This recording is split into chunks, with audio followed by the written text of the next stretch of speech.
Udah? Udah dong. Oke, sekarang kita kembali stand up bareng Simpang Siur Kor.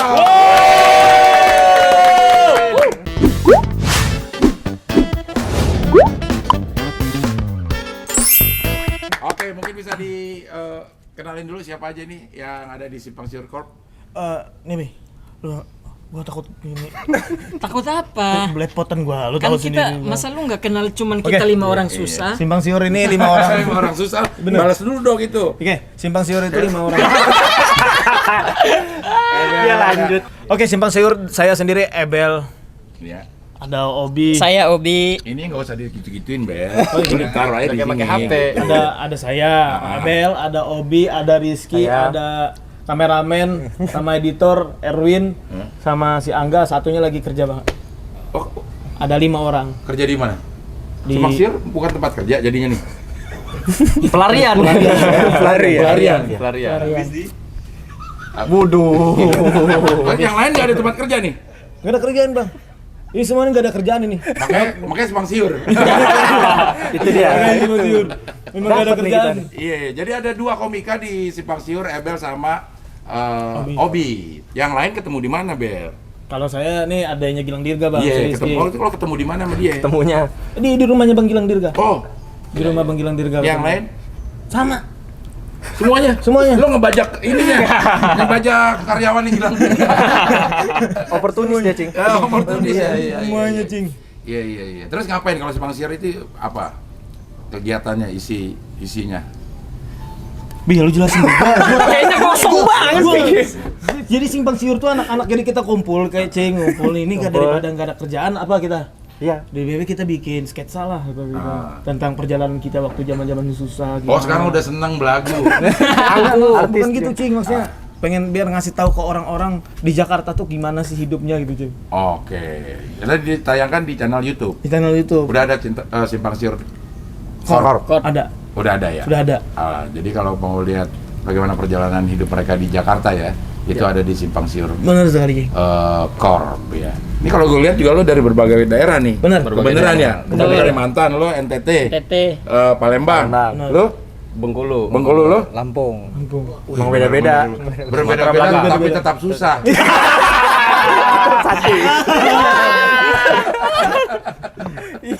Susah. Makin susah. Emang kumpulan orang susah. Simpang Siur. Simpang Siur. Kenapa dinamain Simpang Siur? Jadi Bel, ini kita masih mau lanjut nggak sih Bel? Simpang Siur nih Bel? ya kan gua gak tahu, gua kan tidur waktu itu lo bikin Simpang Siur itu. Bukan gua tidur cing, mereka bikin grup gitu. Terus lo ngapain ikut udah tahu lo tidur? Dia lagi bikin nih ya. Kalau menurut gue dia lagi bikin saat lo tidur, arti itu lo nggak diajak. Maksa saya cil, ikut lah. Iya, lo lagi tidur terus dibikin Simpang Siur. Iya, waktu tidur saya dibikin, besoknya saya dimasukin grup. Oh. Lah kok ada grup ini, apaan nih artinya nih? Wah lo katanya, lu masih nggak ingat itu ya ketika lu susah. Lo masa nggak inget? Bang Obi lurusin dah.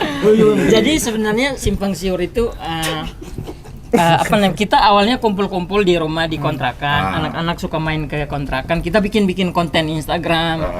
Terus akhirnya kepikiran kayak daripada bikin konten Instagram masing-masing, coba bikin di salah satu channel gitu. Kita satuin aja gitu Satuin sih. aja Iya, gitu. iya. Terus yang mau diangkat di situ itu kayak mau menggambarkan ke orang-orang yang belum pernah ke Jakarta. Kita nih kan perantauan semua nih, jadi menggambarkan kehidupan kita datang ke Jakarta tuh susahnya kayak apa gitu. Dari cerita kita masing-masing, kayak Kita kumpulin dia dulu ngomongin. pengamen dulu, Ya. saya dulu ngapain, ini ngapain gitu. Nah itu yang mau dia sampaikan otak saya tuh gitu. Tapi nggak keluar. Nggak keluar biar disampaikan Obi lah. Iya, memang antara kotak dan moncong kayaknya. Iya, udah berapa konten diisi di YouTube? 3 episode baru aja. 3 termasuk trailer. 3 termasuk. Udah lumayan lah. Sorry, Lumayan lah. Itu luar biasa sekali tuh trailer. Uploadan pertama kita 7.000 cing. Di Wih. Instagram 7.000. Instagram, Instagram YouTube. YouTube. Ini kan lagi ngomongin YouTube. Ah, 400 nonton. Gopek pagi tadi gue liat gopek. Gope ya, Alhamdulillah lah, gopek alhamdulillah lah. Lo pertama kali di YouTube lo berapa? Yang nonton cuman 50. Nah, banyakan kita, Cing. Banyakan ini. Iya, makanya alhamdulillah banget sih. Iya. Bangga banget. Bikin lagi besok ya. Kenapa kesana Bel? Iya. Tapi ada nyanyi-nyanyi juga, gue ngeliat di Instagram tuh. Lo nyanyi. Sesekali gitu Cing. Tapi ntar di ininya juga ada. Belum ada kalau cerita Belum ada. Iya. Emang yang paling kayaknya yang paling apa ya, yang jajannya teratur ini cuman satu. Jajannya teratur. Dari kulitnya ya. Iya, iya. Sendiri kan. Bersih. Makanya pas ada dia kita bilang, teman-teman kita jangan sia-siakan kesempatan. Semuanya terjamin. Semuanya terjamin. Emang gua dimanfaatin di sini sih. Begitu ngeliat Mike, terus nengok ke dia semua gitu. Semuanya kamera semua segala macam dari dia, Cing. Oh. Dari segi semua. Lu udah merasa di Udah berasa, udah. Mungkin stop di 5 lah. Nah, ini kalau bungkus kayaknya masa promosi lah ini kita nih. Kalau mau bungkus nih. Stop di 5. Oke, kalau begitu terima kasih Simpang Siur. Nanti pada stand up ya. Iya, Cing. Ebel Cobra. Wah, luar biasa sekali. Minta tepuk tangannya buat teman-teman yang sini. Respect. Ini luar biasa sekali ya teman-teman. Cing Abdel bikin acara beginian gitu. Cing Abdel tahu bahwa stand up comedy lagi turun-turunnya. Makanya buat TV ya tolonglah dibantu nih Cing Abdel. Sama kita juga. Kalau bisanya ya. Hah. Masih pemanasan kata orang. Masih pemanasan, Bro. Ini respect, bro. Udah lama banget kita nggak open mic gini kan ya. Gua stand up kayak gini. Terakhir saya stand up waktu itu 8 tahun yang lalu kalau emang nggak ada stand up, emang sepi stand up, emang sepi. Tapi sebelum stand up alangkah baiknya kita nggak enak kalau nggak senam dulu gitu kan. Kita harus senam dulu, biar semangat kan, pengen semangat kan. Kalau bagus. Kalau misalkan gua bilang kaki kanan ke depan, teman-teman cukup bilang jreng. Siap semuanya? Kaki kanan ke depan. Terima kasih Cing Abdel. Biasa. Ya sudah sih. Sebelumnya gue perkenalkan dulu, nama gue Ebel, gue berasal dari Kalimantan. Kenapa? Heran ketika gue ngomong orang Kalimantan. Slow. Orang Kalimantan itu baik-baik teman-teman. Orang Kalimantan itu baik-baik. Saking baiknya aja kita ketawa aja nutup mulut.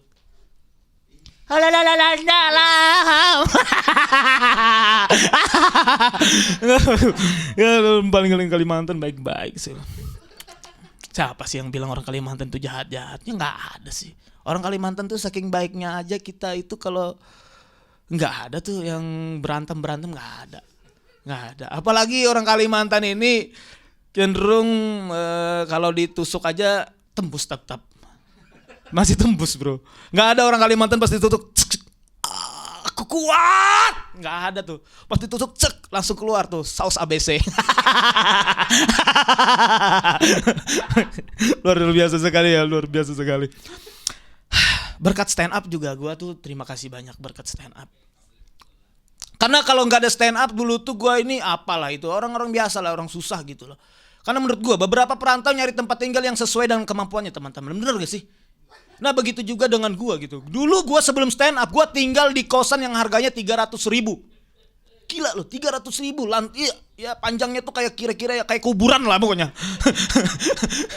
kecil banget gitu loh tempatnya, kecil. Cuman gue nyaman gitu karena gue nggak punya duit, makanya gue tinggal di situ. Wah, lantainya papan, temboknya triplek, atapnya waduh.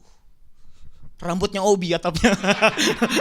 Maksudnya atapnya tuh matahari gitu, panas gitu. Saking panasnya aja kipas angin aja keluar nyari angin lagi. Iya, pagi panasnya tuh. Panas banget. Udah gitu kalau lu jalan ke tempat kosan gue itu jalan, jadi lantainya itu bunyi kreok gitu. You jalan selangkah aja bunyinya kreok. Selangkah lagi kreok. 2 langkah kreok. Waduh. Pokoknya itu Septian Dwi Cahyo tuh mungkin gue pernah di kos di situ. Makanya kalau dia jalan tuh set langsung pantomim gitu. Ini bagus nih buat orang-orang yang pengen belajar lari santai. Lu datang ke kosan gue. Nah ini gue belum dapat nih punchline-nya nih bang. Belum dapat gue. Belum dapat nih punchline-nya, asik. Aduh lagi deh. Habis itu sekarang tuh beda banget gitu. Sekarang gue alhamdulillah gue tinggal di tempat ya mungkin dikatakan ngontrak lah. Lantainya alhamdulillah keramik, temboknya beton, atapnya masih topinya panca ya. Orang nggak belum tahu ya. Ya pokoknya enak lah sekarang gue tinggal gitu. Tapi setelah gue tinggal di Jakarta hampir beberapa tahun gitu, gue kangen banget sama orang tua gue. Terutama masakannya. Nih kalau buat teman-teman nih orang Kalimantan nih yang nggak tahu teman-teman di sini, yang paling gua kangen itu adalah soto Banjarnya teman-teman.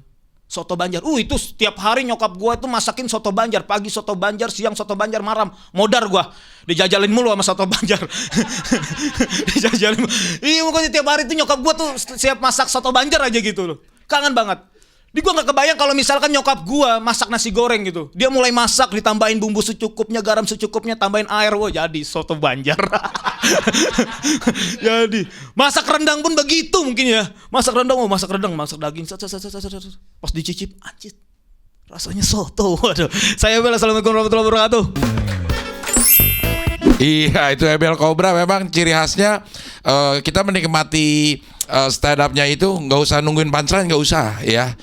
Ciri khasnya itu selalu berenergi dan energinya udah energi lucu karena dia pernah jadi ini ya apa percobaan ya. Obat-obat percobaan tahun berapa waktu itu 2017 2014 memang biasa itu 6 tahun kemudian baru ada efeknya ya. Oke. Baik, yang berikutnya masih dari Simpang Siur Corp. Ini dia Obi Mesa.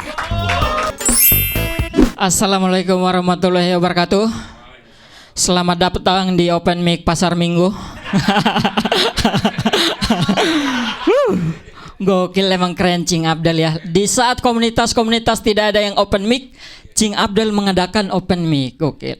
Dan banyak komika yang mau masuk ke sini karena ada di YouTube. Dan kebetulan saya juga masuk hari ini. Saya mau cerita-cerita tentang pengalaman masa lalu ya. Jadi saya itu pertama kali masuk TV itu tahun 2016. Waktu itu acaranya di Rumah Uya. Boleh sebutkan ya? Di Rumah Uya. Jadi waktu itu saya ditelepon sama orang tim talent Rumah Uya. Katanya Mas Obi, kita mau undang di acara Rumah Uya. Tapi sebelumnya kita mau tanya, Mas Obi bisa acting tidak? Saya tanya, Mbak, ini saya dibayar tidak? Oh, dibayar kok Mas. Ya udah Mbak, kalau dibayar jangankan acting, bunuh orang juga saya bisa Mbak.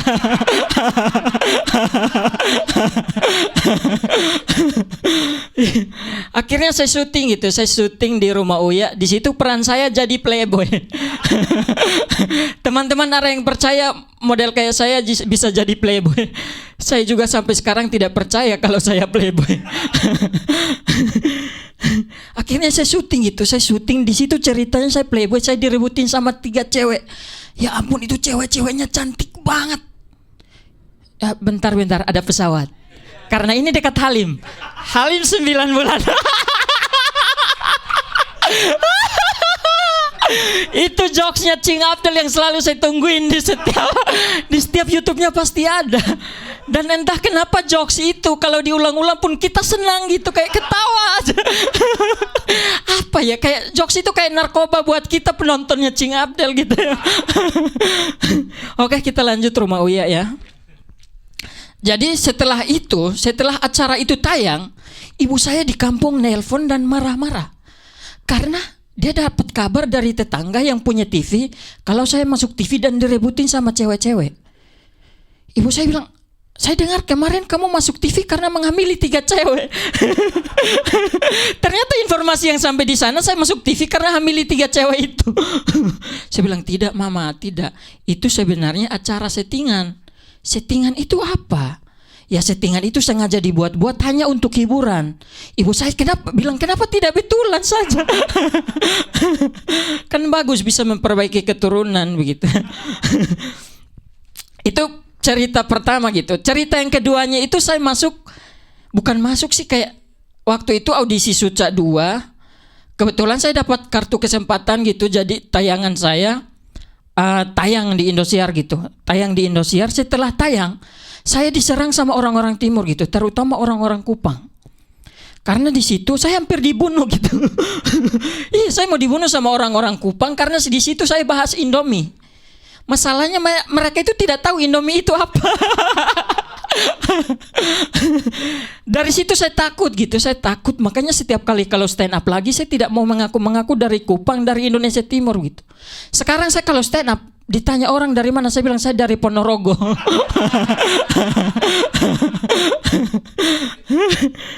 Aduh. Dan sekarang saya tinggal sama Abel Cobra, teman-teman. Saya tinggal sama Abel Cobra dan banyak sekali lika-liku kehidupan yang ribet gitu ya. Kemarin ini gara-gara corona kita kena dampak corona gitu. Jadi akhirnya kita nggak ada kerjaan, nggak ada job, kita jualan nasi uduk. Dia ajak saya, kita jualan bukan nasi uduk, nasi kuning. Kita jualan nasi kuning. Tapi dia tanya saya begitu. Besok kalau misalnya kita jualan lebih seru dan lebih enaknya, saya pakai kostum apa ya? Kita pakai kostum apa ya? Saya bilang pakai daster. Dia bilang tidak, daster itu jelek. Ini harus nasi uduk kita harus berkualitas tapi harga merakyat. Kita harus nasi uduk pejabat harga merakyat biar kayak Putra Siregar gitu. Akhirnya dia menyarankan kita jualan nasi kuning pakai jas. Beneran pakai jas gitu. Katanya supaya kalau misalnya orang-orang yang datang beli itu heboh dan ramai gitu. Maksudnya jualan nasi kuning pakai jas kayak mayat orang Kristen gitu. Jualan nasi kuning doang. Setelannya setelan mayat orang Kristen. Kurang peti sama salib doang gitu. Akhirnya kita jualan gitu. Kita jualan katanya biar seru gitu, kita harus pakai jas biar orang-orang yang datang itu banyak, rame, dan orang-orang itu terhibur sama kita. Dan benar, prediksi Abel itu benar banget. Besokan kami jualan rame banget, semua orang datang berkerumun, itu gang sampai tidak ada yang bisa jalan gitu. Kalian tahu mereka ngapain? Nonton doang. Tidak beli. Kami ditontonin kayak topeng monyet gitu. Abel topengnya saya monyet.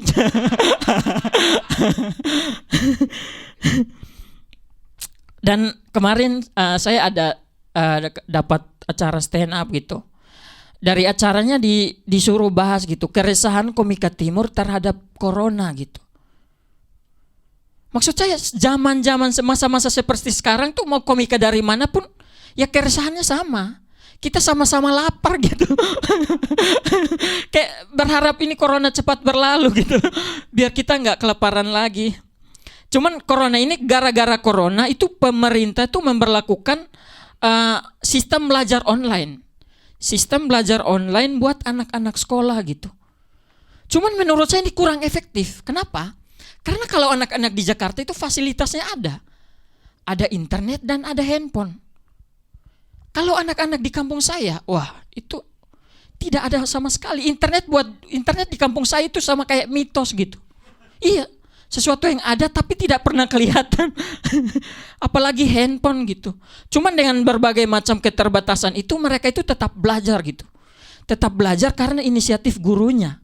Gurunya nyamperin anaknya masing-masing ke rumahnya gitu. Jadi belajar di rumah muridnya gitu. Gurunya datang, cuman permasalahannya adalah rumah muridnya itu jauh-jauhan. Satu di gunung sini, satu di gunung sini, satu di Timor Leste. Nah itu anaknya Raul Lemos. Ya udah sekian, terima kasih, nama saya Obi. Oke, baik, terima kasih yang sudah menyaksikan acara ini. Dia kembali stand up berkolaborasi bersama Simpang Siur Corp. Buat yang pengen bareng-bareng kembali stand up juga silakan. Bisa aja kirim email ke studio9.palapa@gmail.com. Mudah-mudahan stand up kembali. Amin. Amin. Kembali booming ya. Amin. Oke, baik. Sampai ketemu lagi di kembali stand up berikutnya. Wow.